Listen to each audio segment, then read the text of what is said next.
बहुत मज़ेदार चुटकुला नाच गीत नकटा झूमर लेके आई हूँ।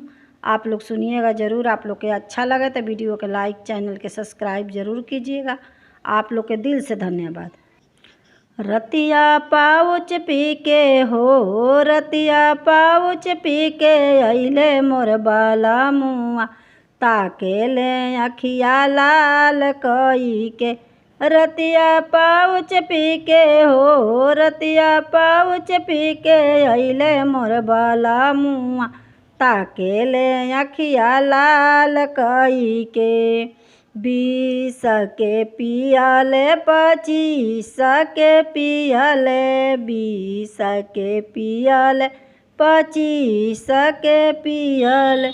दिन के सारा कमाई हो, दिन के सारा कमाई दिहले उड़ाई, ताके ले अखिया लाल कई के।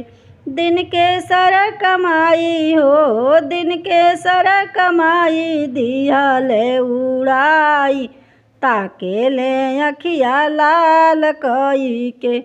रतिया पाउच पी के हो, रतिया पाउच पी के अइले मोर बाला मुआ, ताके ले अखिया लाल कई के। रतिया पाउच पी के हो, रतिया पाउच पी के अइले मोर बाला मुआ, ताके ले अखिया लाल कई के।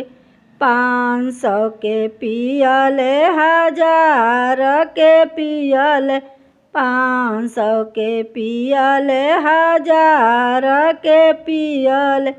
अरे सारा कमाई हो, अरे सारा कमाई दिहले उड़ाई, ताके ले अखिया लाल कई के। अरे सारा कमाई हो, अरे सारा कमाई दिहले उड़ाई, ताके ले अखिया लाल कई के।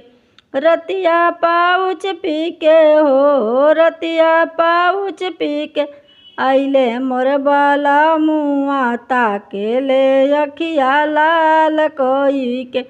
रतिया पाउच पी के हो, रतिया पाउच पी के अइले मोर बाला मुआ, ताके ले अखिया लाल कई के।